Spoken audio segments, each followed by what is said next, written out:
students of 11th class. Namaskar. Today we are doing the health and family education chapter number 5. Yesterday we did a concept and importance of health. Today we also will carry forward concept of health education. ठीक है, कल हमने पढ़ा था health के बारे में, importance of health. आज पढ़ेंगे concept of health education. The word hygiene has its roots in the Greek word hygieinos which means helpful. Hygieinos कहाँ का वर्ड है? Greek word. It is actually a Greek word. ये Greek word है और कहाँ से निकला हुआ है? ये hygieinos which means helpful. Meaning क्या है इसका? Helpful. According to Greek mythology there was a goddess called Hygieia. बोलते ग्रीक माइथोलॉजी के हिसाब से एक गॉडेस थी वहाँ पर, उसका नाम था हाइजिया. गॉडेस का नाम था हाइजिया. और वो गॉडेस क्या थी? She was the goddess of health. She was the goddess of health.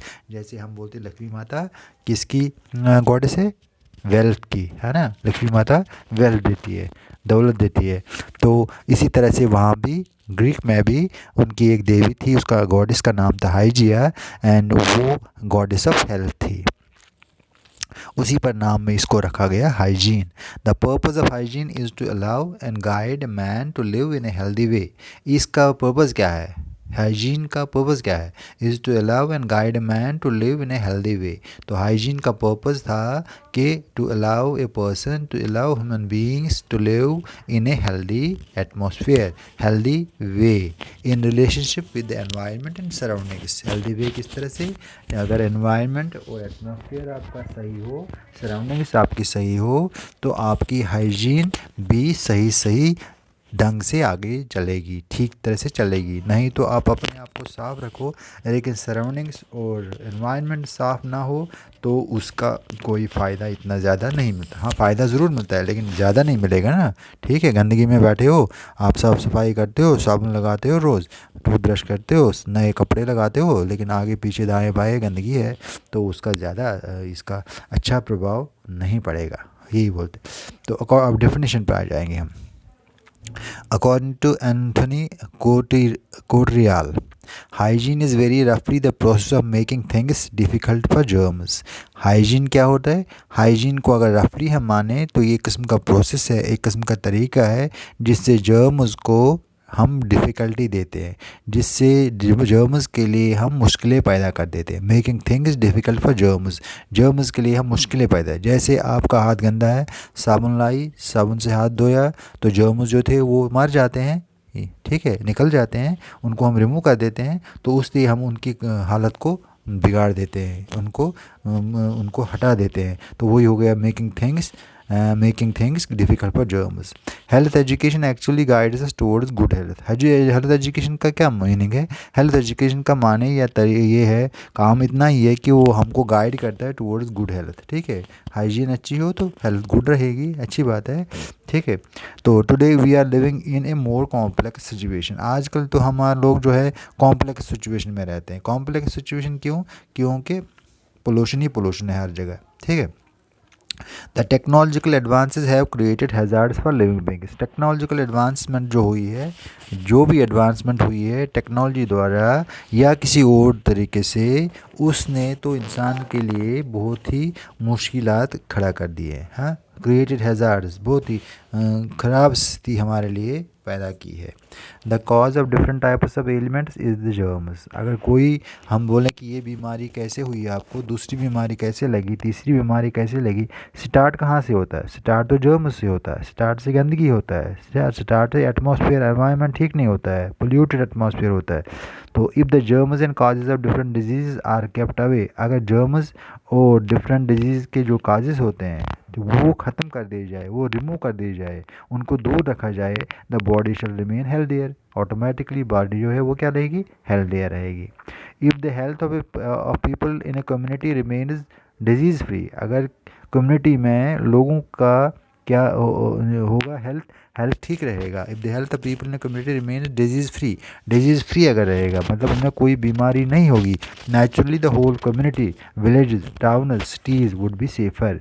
तो नेचुरली अगर किसी छोटी मोटी कम्युनिटी में फिर 2 गाँव मिला के, 3 गाँव मिला के, 10 गाँव मिला के, डिस्ट्रिक्ट मिला के, स्टेट मिला के, विलेज मिला के, ऐसे जाए बड़ी बड़ी सिटीज़ में जो होगा क्या, फिर अगर इंडिविजुअल साफ़ होगा फिर सारे लोग सीख जाते हैं, सारे लोग ऐसा ही करेंगे, हाइजीन की तरफ ध्यान दे देंगे, अपने आप को साफ़ सफाई रखेंगे, जो बीमारियां आती है उनकी जर्म्स को हटाने की कोशिश करेंगे, तो अपना एटमॉस्फेयर एनवायरनमेंट साफ़ रखेंगे, तो कुदरती बात है हम लोगों का जो होगा विल बी सेफ़र, हम लोग सेफ़ रहेंगे, हमारी हाइजीन ठीक होगी तो हम सेफ़ रहेंगे, हम डिजीज़ फ्री रहेंगे, हम लोगों पर डिजीज़ इतना ज़्यादा असर फिर नहीं करेगी।